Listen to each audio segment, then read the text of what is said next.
to Citizens Property Insurance. Counsel? Good morning. Paul Feltman on behalf of the appellants. I'd like to reserve 2 minutes for rebuttal if necessary. We're here on a case that, like many others, were given on summary judgment, disposed of under the case of Cronin, where they had found the judges erroneously, based upon argument of counsel, that the rebuttable presumption of prejudice, after a period of time, I think in Cronin it was 2.2 years, was going to be a per se unrebuttable. Well, that was based on a fourth DCA case, which, excuse me, has since been clarified. Am I correct? That's correct. And the issue of prejudice still has to be raised and has to be determined. That's correct, Your Honor. Let me ask you a question. Looking through the transcript of the summary judgment hearing, I don't see where the issue of prejudice, even though affidavits were filed, I don't see where the issue of prejudice was raised by the trial court below. Am I correct or am I wrong? That's correct. The trial court said, I'm looking, she said specifically, it's not an issue of whether I like it or don't like it. I've got a fourth district case out there telling me that 2.2 years is a matter of law. So she never even made that determination, never got to our evidence, which was very extensive, which I can go over with the court if you'd like. Well, I'm concerned about it because, you know, we only reverse harmful error, not harmless error. And even though the trial judge said anything over a certain amount of time is per se it. And we know that it's a presumption of prejudice arises, which can be rebutted by the other side. So what do the affidavits show here with regard to, because it's the burden of your client to demonstrate that there was no prejudice? That's correct, As a consequence, what was it, a 4-year delay here? Well, first of all, the presumption of prejudice under this court's determination, Gonzalez v. U.S. Fidelity, it can be overcome by competent evidence. So what was given? He gave his extensive testimony. If you read his deposition, he goes through the damages immediately after the storm. He goes through the repairs and the mitigations he did by patching the roof, and he talks extensively about the damages. That's all wonderful. But the insurance company's claim is we are prejudiced in our ability to assess the damages for ourselves. They don't have to take the word of the insured. Sure, the insured's going to come out and go, the roof was pristine the day before the hurricane, and it was a wreck the day after, and I spent a whole bunch of money. But the prejudice that the insurance companies claimed and the prejudice that is at issue is 4 years after the fact, how are we supposed to go back? We are not able to go back and to ascertain for ourselves what the condition of the roof was before and what has happened since then. People have made repairs, things have changed. So that's the part that your client is going to have to overcome. That's correct. So I'm saying, is there anything, there were affidavits, were there not, filed in this case? Yes, there was testimony that he gave, which I was just going through, which was very extensive over the period of time as to what he did. He had an estimate for repairs in January of 2006. That also was provided. There was another roof estimate provided.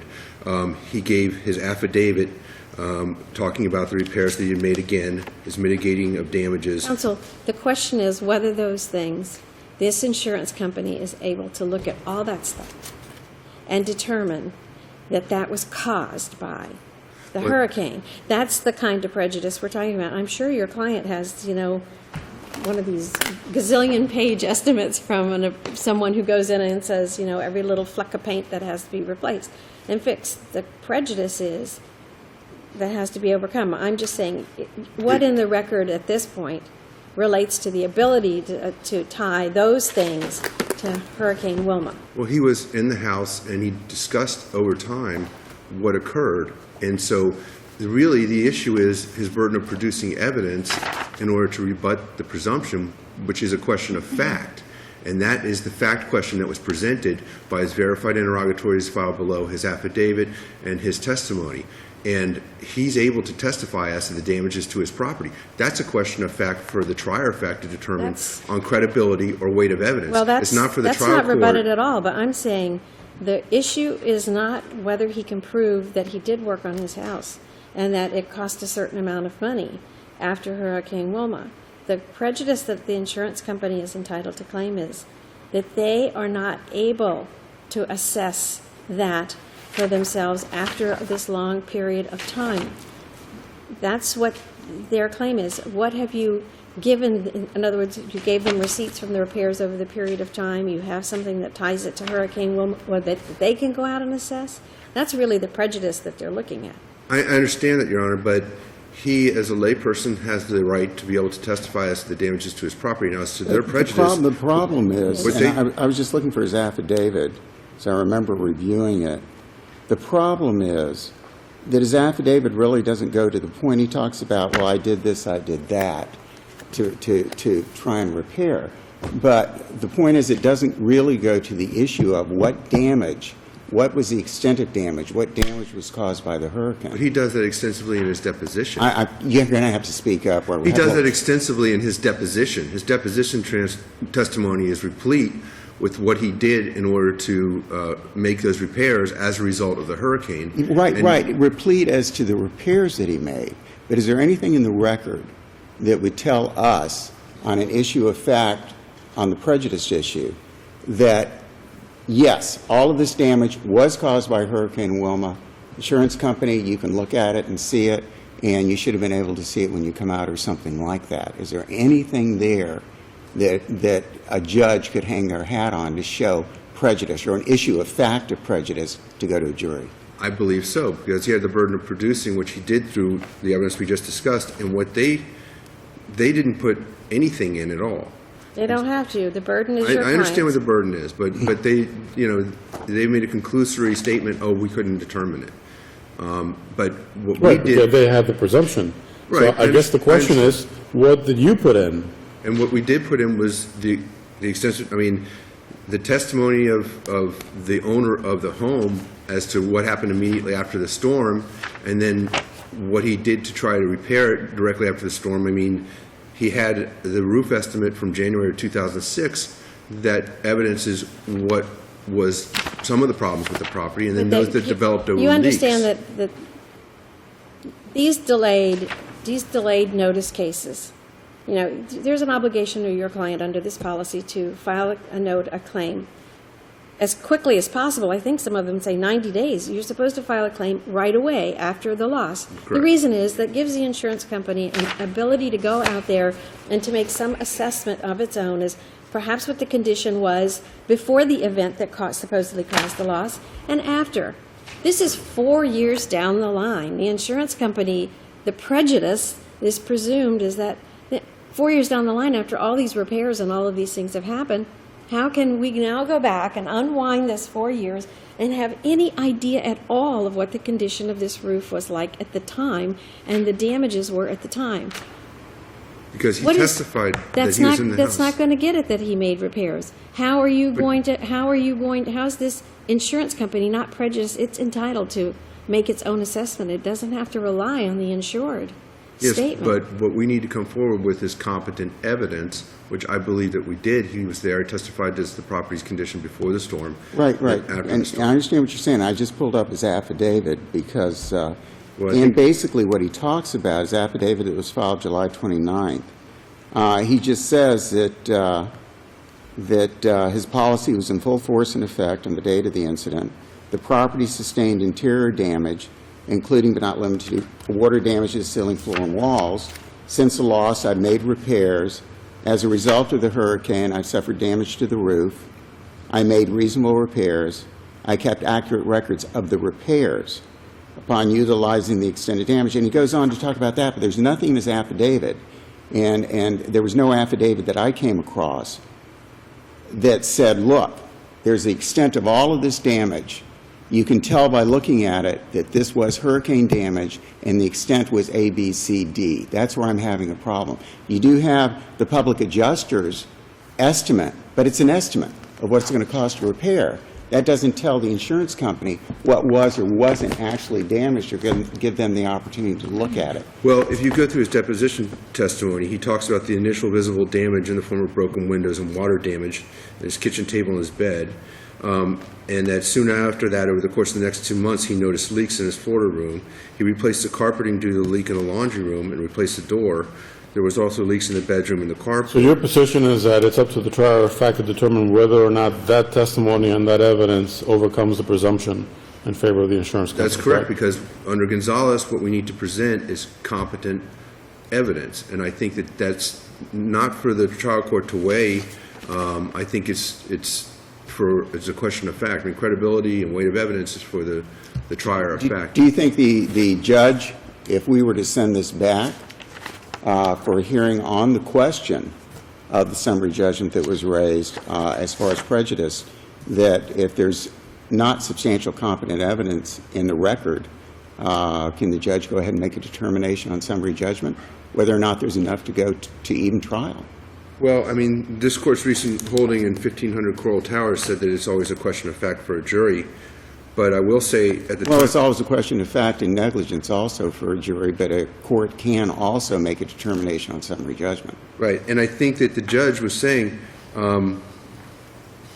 at the end, if you look at the supplemental record at 17, and we're discussing this, and she says, you know, I would agree with you wholeheartedly, but I do think 3.5 years is too long. If you don't like it, believe me, I won't be offended. We're talking about taking an appeal. Right. And she says, I think she wanted to get to that determination, but she felt because of the argument being made under Kroner, well, I can't get there. Exactly. Guys. No one had the benefit. So I think that she would make that analysis, and I can't speculate as to what that finding would be. But it's something that you would say that she could delve into that analysis, and then depending on the outcome, determine whether or not it's going to go to trial or not. That's correct. And believe me, I understand. No one had the judge, you didn't, counsel didn't have the benefit of the clarification of the Kroner case, which definitely says 2.2 years is prejudice, period, everybody's out, right. Go home.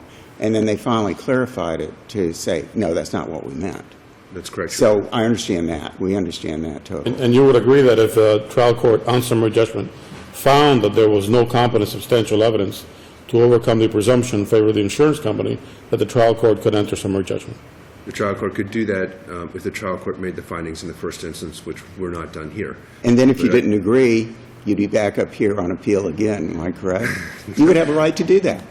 I would have a right to do that. You would have a right to come up here and say, abuse of discretion or whatever. I'm not making a predetermination. I'm just saying this could be the process that could go on. Yes, but Those are de novo determinations here, are they not? Isn't a review of a summary judgment a de novo determination in this court? Yes, it is. In other words, we look at the evidence as well and see if the trial court, we take a de novo review. It's not an abuse of discretion standard. So we're going to be looking at the exact same evidence that's in front of the trial court to decide de novo whether or not the evidence was sufficient to overcome to overcome the presumption. So here we're sitting with, you get the same thing. You're not going to have any more or any less. When you go back next time, you're going to have the exact same record you have now. Let me suggest this. I submitted a few cases last week as supplemental authority. I don't think that there are findings of fact in this judgment today that support it on the issue of the presumption of prejudice. The judge made no findings of fact, and so I think the judge needs to have that opportunity. Well, the finding has to be there's no competent substantial Right. evidence to It can't be a overcome win. the presumption of prejudice by filing a claim 4 years late. Counsel, we've let you go way over your Thank time. you very much, but counsel. we'll Appreciate it. give you a minute on rebuttal. Thank you very much.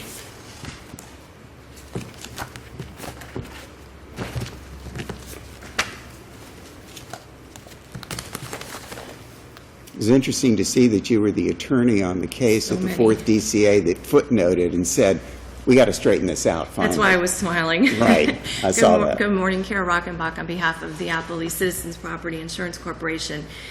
This court has crystallized, Chief Judge Wells, you have crystallized the precise issue on appeal. This court does not reverse for harmless error, and this is a de novo standard of review. The summary judgment evidence is closed. What this court does have in front of it in looking at whether the insured carried its burden of rebutting the presumed prejudice that the Florida Supreme Court states my client had on the late notice that is undisputed. On page 21 of the plaintiff's deposition, he testified in answer to a question. And is there any difference between the damage to the ceiling then and the damage to the ceiling now? Well, prior to now, the damage is, it's a little bit worse. I tried patching it, it stops the leaks for a while, but it comes back. And that's precisely the problem in this case. You cannot sit on your rights as an insured and expect years later to come to the insurance company with no receipts. Although the affidavit, Judge Suarez states that he maintained his kept an accurate copy, repair of receipts. We know from Slominski versus Citizens, you cannot file an affidavit in contradiction with prior deposition testimony.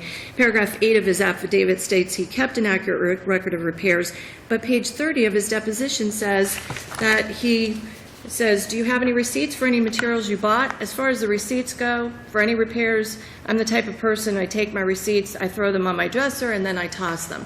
This is not a case where there is any summary judgment evidence that was filed in opposition or to rebut the presumed prejudice. And even if I do agree with you, but let me ask you a question. Sure. Why shouldn't we follow Kings Bay versus Citizens Property, where almost the same exact thing happened, not almost, the same exact thing happened?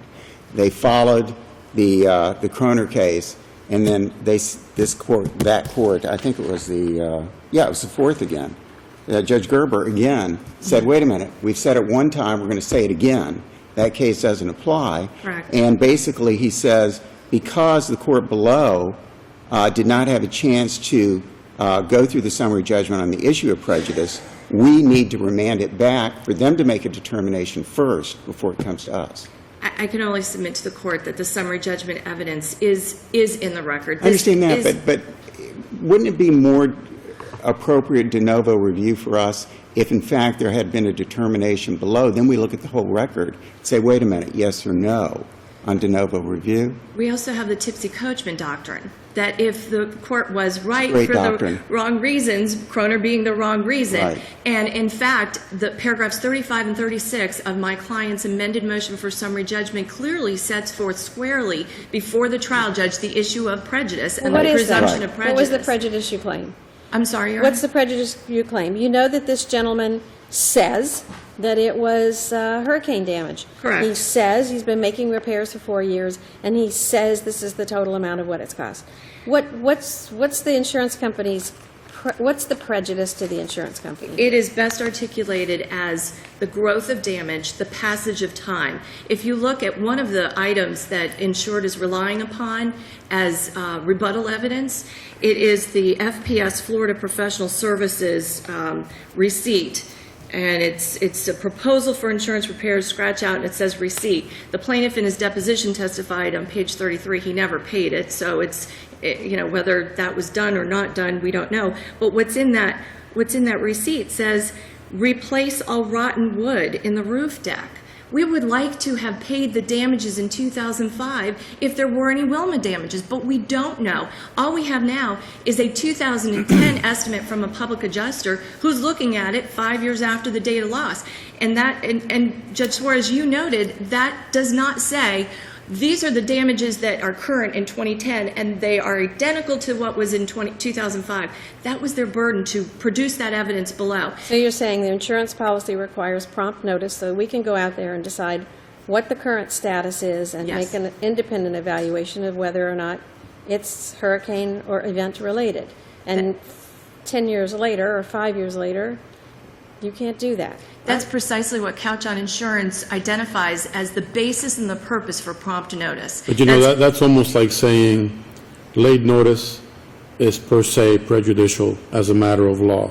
Because you're sort of asking us to, and I realize that we weigh the evidence before the trial court de novo on a summary judgment motion, but it borders on weighing the evidence and determining whether the claimant should be believed or not believed when he says that this is hurricane damage, and he says the things that he did, and he says that he threw away his receipts. And I'm not so sure that's our function. Your Honor, I'm not asking this court to weigh the No, evidence. I know that. I know you're not doing that. Because But it sounds that way. Because there is no competent summary judgment evidence that was filed to rebut the presumed prejudice that the So Florida his Supreme testimony Court. is not competent? The competent evidence would have been, I submit to the court because I've thought about this on many Okay. cases that I've handled in the past year on these late notice cases, date-stamped photographs from 2005 showing what damage it was. We don't even know.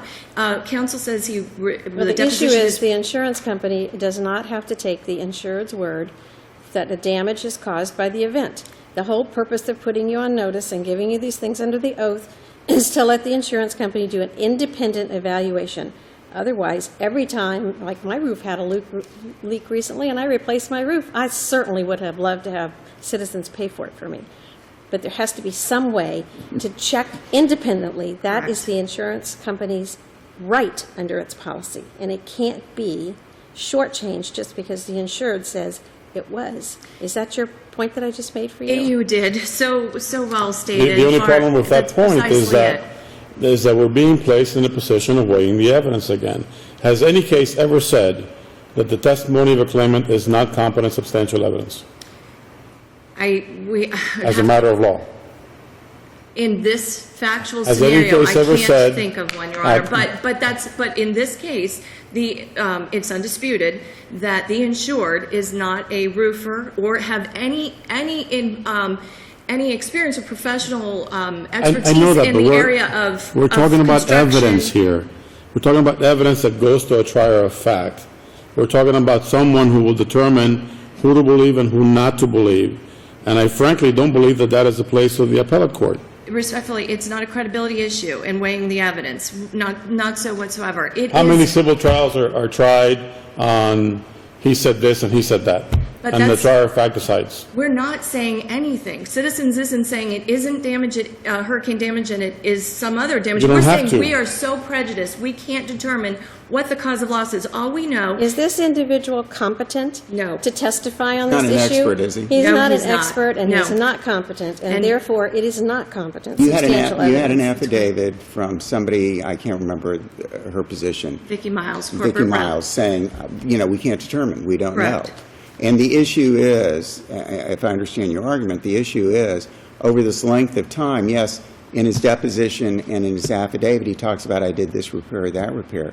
That still doesn't put you on notice of what actual damage occurred due to the hurricane and the subsequent damage that was caused by that damage. Exactly, and that's what he testified in his deposition, which I started in my opening reading. He says, yes, it got a little worse. How worse? He doesn't quantify. He's a layperson. He doesn't have the expertise to attest to what the damage was. He doesn't even. You know what, I even- understand that, but I know that if I lived in my house and I was sitting in there when hurricane came through and a palm front came through the roof, I don't have to be an expert to say that hole was caused by the hurricane, Correct. right? But did he quantify his damages? No. Did he say what 2005 damages were as opposed to what he wants now in 2010 based on his public adjuster? No, he did not. He testifies about His claim is ultimately there was some roof leaking, and ultimately there was a spot on my ceiling, and it got worse, and I fixed it, and that happened to me too.